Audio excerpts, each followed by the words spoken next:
What if everything you thought you knew about confidence is a lie? What if it isn't an unshakable trait you're born with, but something you rebuild after life knocks you down, brick by trembling brick, choice by courageous choice, not as a gift, but as a hard-earned victory, moment by tender moment? Imagine standing in the aftermath of your greatest failure, heart pounding, voice shaking as you choose to rise again. Picture that moment when you whisper, "I'm still here," in the crushing silence, and discover that real confidence isn't found in victory, but forged in the fire of your own resilience. Feel this with me? Like this video, subscribe now, and share it to help rebuild confidence today. They always say, some people are just born confident, as if it's a genetic lottery, as if you either win it in childhood or spend your whole life faking it. But what if I told you that's not how it works at all? That confidence isn't some unshakable trait you either have or don't. It's more like a fragile structure that life sometimes tears down. And the strongest kind of confidence isn't the one you were born with. It's the one you rebuild when everything inside you says you can't. That's the kind that sticks. That's the kind that changes you. I used to think confidence was loud, a presence in the room, straight backs, sharp heels, unwavering smiles. I thought it looked like achievement, like polished resumes and perfect skin. But what I've learned, painfully, quietly, and over time, is that real confidence is born in the silence after everything falls apart. It rises not when you win, but when you lose, and choose to get back up anyway. Because here's the truth. Some of the most confident people I've ever met weren't glowing because life had been kind. They were glowing because they had been shattered, and they built themselves again, piece by trembling piece, not overnight, not with certainty, but with a quiet, burning choice to believe they still had worth, even when everything told them otherwise. Confidence isn't born, it's rebuilt. In the aftermath of a rejection letter, after the door slams, when your body breaks down from burnout and your calendar's finally empty enough for you to hear yourself think. It's in those hidden places. And when you find it there, when you gather your courage with shaking hands and say, "I'm not done yet," that's when you realize you were never broken beyond repair. You were only waiting to be rebuilt stronger than before. We don't talk enough about the invisible weight people carry after life knocks them down. Not the cinematic kind of failure with violins and uplifting comebacks, but the quiet kind. The kind that leaves no bruises on your skin, but carves doubt into your bones. The kind where you wake up and don't recognize the person staring back in the mirror. The kind where your voice trembles in meetings, where your hands hesitate before sending emails, where you question if you're even worthy of trying again. Psychologists have long studied what's called learned helplessness. When we're exposed to repeated failure or trauma, especially without support or validation, our brain begins to internalize the idea that our actions don't matter, that no matter what we do, the outcome will be the same. So we stop trying, not because we're weak, but because our mind is trying to protect us from more pain. It builds walls where we used to have windows. And then there's the self-worth trap. We live in a culture that often ties our value to productivity and perfection. In a country like the United States, where hustle culture is glorified, burnout has become a badge of honor. We don't just lose our job, we lose our identity. We don't just go through breakups, we question if we're lovable at all. When we fail, it's not just a moment. It becomes a story we start telling ourselves. A cruel, quiet story that sounds like, "You're not good enough," "You were never good enough," "Don't embarrass yourself again." But the cost of believing that story? It's enormous. It steals years. It silences potential. It creates millions of people walking through life with their shoulders hunched and their dreams shelved. People who used to believe they had something to offer, but now just try not to be seen. And what's worse, no one around them notices. Because from the outside, they might still smile, still show up, still perform. But inside, they've already exited the room. This isn't rare, it's everywhere. Burnout, heartbreak, rejection. They don't just leave scars, they take your voice. And in that silence, confidence doesn't disappear all at once. It erodes, slowly, subtly, until one day you realize you've stopped raising your hand. You've stopped saying what you really think. You've stopped believing in the version of you that once felt possible. When confidence crumbles, most of us don't rebuild it. We replace it. We reach for the nearest mask, the loudest distraction, the most polished performance of ourselves we can construct, hoping no one will see the cracks underneath. We chase the illusion of confidence instead of the real thing. And the world rewards it. The performance, the curated version, the confidence that looks good in photos and sounds great in interviews, but feels hollow when the lights are off. The toxic solution we turn to? Perfectionism. The belief that if we just do everything right, say the right thing, wear the right outfit, hit every deadline, stay unbothered, then we'll feel worthy again. Then we'll earn back our place in the room. But perfectionism is a liar. It tells us we're one mistake away from collapse, that we can't afford softness or rest or failure, not even once. So we become brittle in our pursuit of looking unbreakable. Another common trap? Comparison. We scroll through social media and see people who look like they've never fallen. Influencers with their bright kitchens and clear skin. Entrepreneurs with back-to-back wins, couples laughing on rooftops. And we forget that none of it shows the full picture. We start to measure our worth by their highlight reels. And in doing so, we betray the parts of ourselves still healing, still becoming. We start asking, what's wrong with me? Instead of, what hurt me? Some of us go silent, others get louder, some numb with busyness, saying yes to everything just to avoid sitting with the shame. Others isolate, convinced they're too far gone to be understood. We try to outrun the discomfort with achievement, or drown it with distraction, or hide it with humor. But whatever method we choose, the goal is the same. Don't let anyone see the truth. And the cruel irony is that these coping strategies only deepen the disconnection. Because when you wear a mask long enough, people stop trying to see behind it. And then one day, you realize even your closest friends don't really know what you're carrying. Not because they don't care, but because you made it look like you were fine, like you were still confident, like you had it all together. This is the toxic lie we've sold ourselves, that to feel worthy again, we must become someone else, someone better, shinier, stronger. But real confidence doesn't come from pretending you're okay. It comes from finally telling the truth. The shift didn't happen for me in some grand cinematic moment.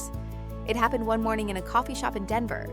I was sitting alone, holding a paper cup I couldn't stop fidgeting with, and I caught my reflection in the window. Tired eyes, slouched shoulders, a woman who looked like she was trying not to take up space. And I thought, this isn't who I am, but it's who I've become. Not because I chose it, but because somewhere along the way I stopped choosing myself. And that was it. The insight, the breakthrough. Confidence isn't something you wait to feel. It's something you choose to rebuild, one decision at a time. Not to become someone new, but to return to yourself, the self that existed before the burnout, before the breakup, before the moment life tried to convince you that you were too much or not enough. We talk a lot about reinvention, about becoming, but what if the real power isn't in becoming someone else? It's in remembering who you were before the world told you who to be. That's not reinvention. That's reclamation. That's what I call self-fidelity. The act of staying loyal to your own essence, even when the world gives you every reason to abandon it. Self-fidelity is not about delusion. It's not about telling yourself you're okay when you're not. It's about telling yourself, even here, even now, I am still worthy of care, of voice, of presence. It's about rebuilding confidence, not on the sand of validation or applause, but on the rock of your own self-trust. And self-trust doesn't require perfection. It just asks for honesty. The world had taught me to be impressive, but I was tired of being impressive. I wanted to be real. I wanted to walk into rooms without shrinking or performing. I wanted to speak without rehearsing every sentence. I wanted to sit with myself and not flinch at the silence. And slowly, not all at once and not without falling again, I began to. Confidence wasn't some lightning bolt. It was quiet, uneventful, a choice to show up to my own life again, to stop ghosting myself, to hear my own voice beneath the noise and say, I remember you, I trust you, I'm not leaving again. That was the beginning, not of something new, but of something old I finally chose to return to. We've been sold an image of confidence that looks nothing like the truth. On screen, confidence wears power suits, speaks without hesitating, walks in heels without stumbling. It's glossy, witty, always in control. The confident woman in movies doesn't second-guess her texts. She doesn't rehearse conversations in her head before she speaks. She certainly doesn't cry in the car before a meeting. That's the myth, the highlight reel of confidence. But let me show you what it really looks like. Real confidence is whispering, I can do this under your breath before entering a room you used to avoid. It's raising your hand even when your voice trembles. It's applying for the job even though your last one ended in burnout. It's waking up after another night of doubt and choosing to try again anyway. It's not fearless. It's not polished. It's raw, tender, human. In real life, confidence doesn't always look like a TED Talk or a magazine cover. Sometimes it looks like texting a friend back after weeks of isolation. Sometimes it looks like going to therapy. Sometimes it looks like taking off the mask at the end of the day and admitting, I'm tired of pretending. Confidence doesn't eliminate vulnerability. It makes space for it. The media shows us people who look confident because they're loud. But loud isn't always true. I've met women who speak softly and carry entire rooms with their presence. I've met men who stutter through their sentences, but say more in one paragraph than some do in a whole speech. I've met people who walk into rooms slowly, gently, and you feel them. You trust them. Because they're not performing, they're present.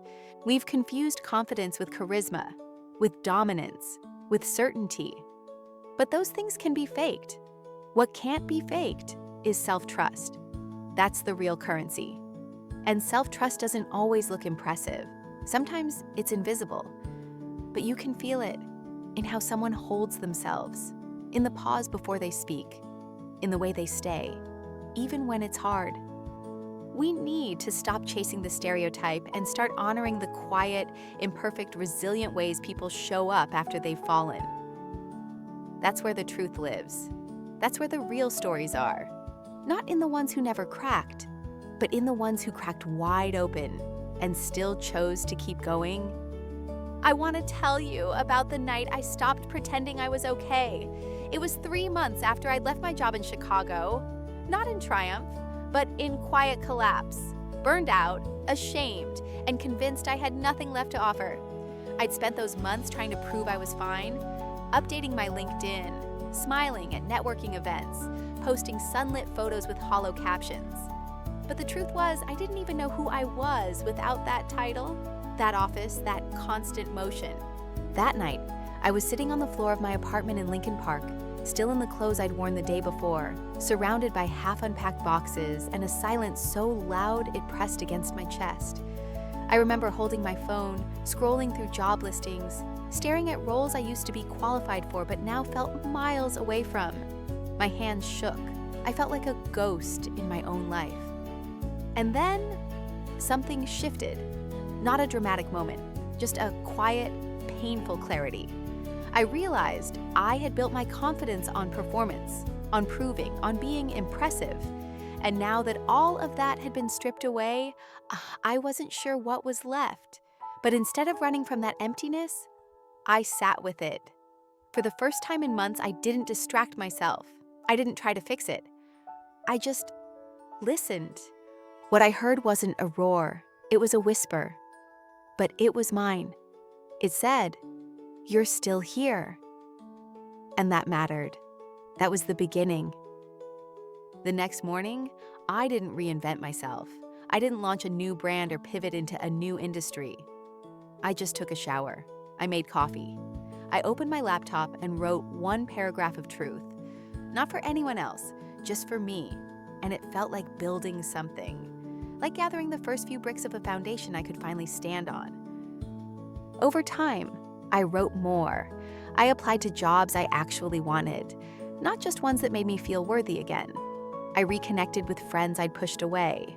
I stopped editing my personality to match the room. I started saying, I'm still figuring it out, without shame. It wasn't glamorous, but it was real. And with every small act of truth, I felt a piece of myself return. Not the polished version I'd tried to be, but the honest one. The one who didn't need to perform to belong. The one who could rebuild, slowly, quietly, completely. So here's the concept that saved me. Confidence isn't something you wait for. It's something you practice, not when you feel strong, but especially when you don't. It's not about feeling brave. It's about choosing brave actions before the feeling comes. That's the rebuild. That's where it begins. And it doesn't have to be loud or visible. It can look like saying no to something that drains you, like walking into a room and not shrinking to make others comfortable, like choosing rest when the old version of you would have pushed through. These aren't grand gestures, but they're honest ones. And honesty is what self-trust is made of. You don't need to fix everything overnight. In fact, the rebuild works best when it's slow, because slow allows you to feel, to pay attention, to choose intentionally, not out of fear or shame, but out of alignment. So much of the confidence I have now didn't come from big wins. It came from showing up when it would have been easier to hide. One of the first practices I committed to was speaking up, even when my voice shook. I'd gone quiet in rooms where I once had opinions, afraid that my words wouldn't land. But every time I said something true, even if it was messy, even if it wasn't perfect, I chipped away at the fear that told me I didn't belong. Another practice? Celebrating small wins. Not for the world, for myself. Sending the email I'd been avoiding, saying no without explaining, making a decision without asking 10 people for permission. Every act of self-trust became a brick in the foundation I was building. And slowly, it held. And the most important practice? Restoring self-respect. That meant not abandoning myself when I messed up, not tearing myself apart after a bad day. It meant treating myself like someone I was learning to trust again, someone worth caring for.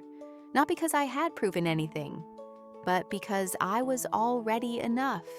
Confidence isn't about being fearless. It's about being faithful to yourself, especially when the doubt gets loud, especially when the room goes quiet. The most courageous thing you can do is stay. Stay with yourself. Show up even when it's hard, especially when it's hard, because that's when it counts. If any part of this story feels like yours, pause and share it in the comments. I want to know where your rebuild began or where it needs to. Even after we understand that confidence can be rebuilt, even after we start doing the work, there's still something that holds us back. And it isn't external. It's not the job we didn't get, or the partner who left, or the burnout that brought us to our knees. It's the voice inside, the one that whispers, "Who do you think you are?"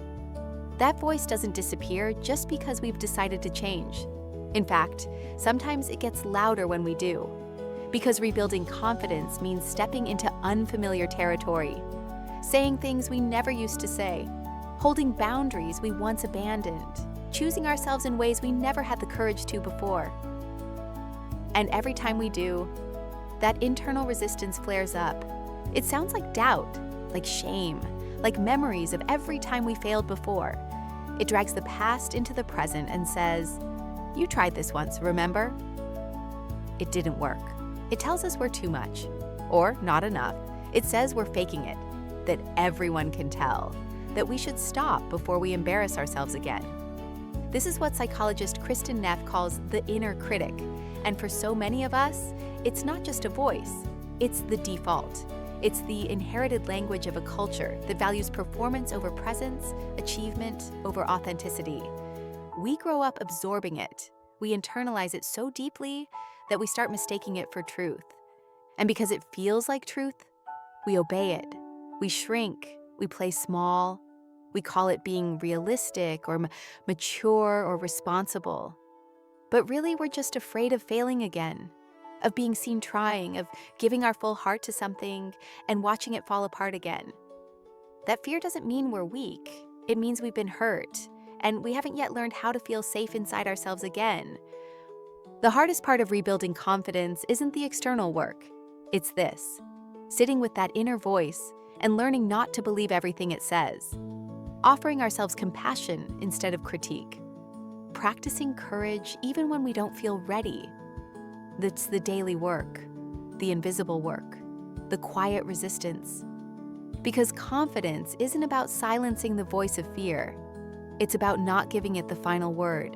It's about hearing it say, "You can't," and choosing to whisper back, "Watch me." Rebuilding confidence doesn't just change how we see ourselves. It changes how we show up in every relationship we have. And sometimes, that's the most painful part. Because the version of you that lost your confidence might have built connections around that version. The quieter one, the people-pleasing one, the one who didn't take up much space. And when you begin to reclaim your voice, not everyone will know what to do with it. I saw this most clearly in my closest friendships, the ones where I used to stay silent to keep the peace, the ones where I let people vent even when I was breaking, the ones where I dimmed myself to let them shine, thinking that was love. But real love doesn't require shrinking. It doesn't ask you to disappear so someone else can feel safe. As I started rebuilding, I noticed how many of my yes answers had really meant, "I don't want to disappoint you." I realized how often I'd softened my opinions, held my needs back, smiled when I wanted to speak up. And the more I practiced self-trust, the more I realized, if I'm not honest in my relationships, then they're not real. They're performances. And I was tired of performing. That shift created friction. Some people pulled away. Some didn't like the new boundaries. Some preferred the older version of me, the more accommodating one. And that hurt. But it also revealed who could meet me where I was going, not just where I had been. And then there was love, romantic love. It's easy to lose your voice in it, especially after heartbreak, especially if you've been taught that love means being easy to love. But real love doesn't demand that you erase yourself. Real love makes space for your whole story, even the chapters you're still learning to tell. Rebuilding confidence taught me to stop choosing relationships where I had to audition for worthiness. It taught me to stop mistaking intensity for intimacy. It taught me that I deserve connections rooted in truth, not performance, not perfection, but mutual presence.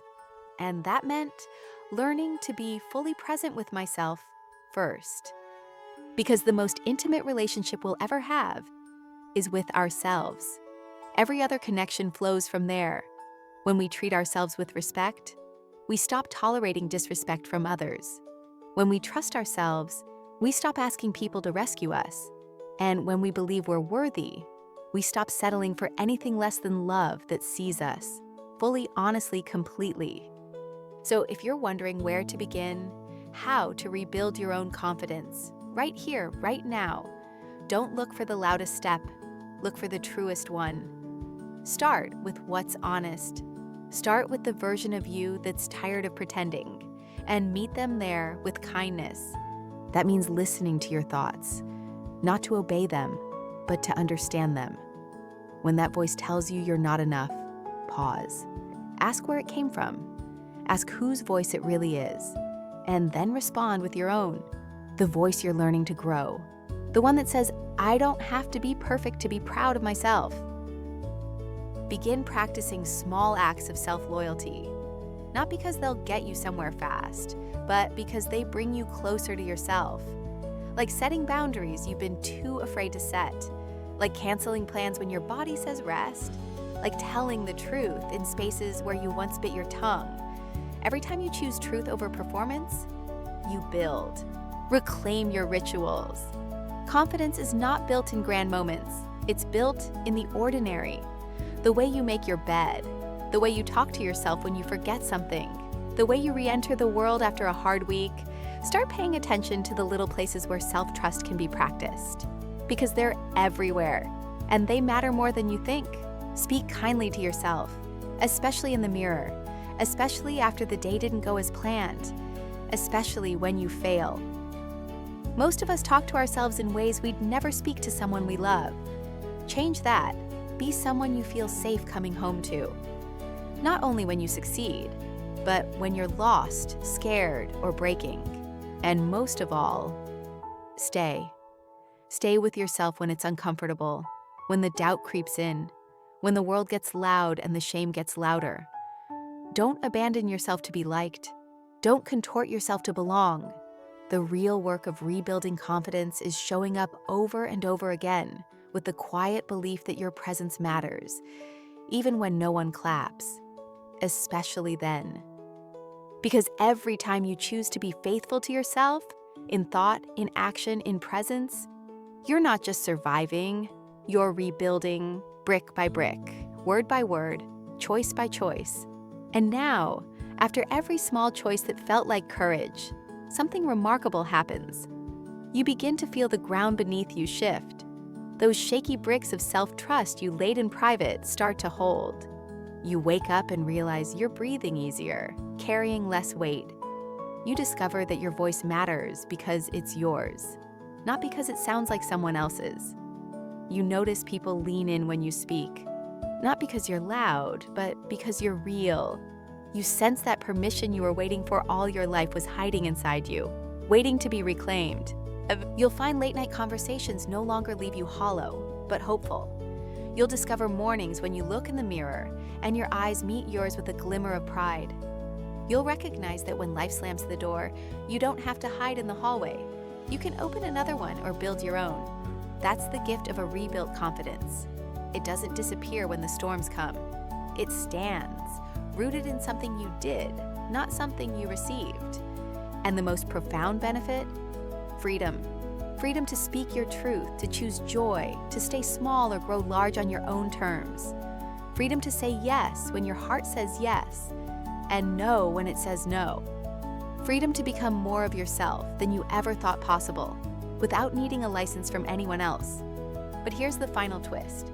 This journey never truly ends. Because life will always challenge you again. There will be new storms, fresh doubts, unfamiliar rooms. And with each one, you'll face the choice, rebuild or retreat. In that moment, you'll understand that confidence isn't a destination. It's a practice, an ongoing tapestry woven from every choice you make. And if you dare to keep weaving, you'll discover something even deeper than confidence. You'll discover yourself. What comes next isn't certainty, it's a question. Will you keep rebuilding, even when the wind picks up? If this story moved you, subscribe now and share with someone who needs to hear this today.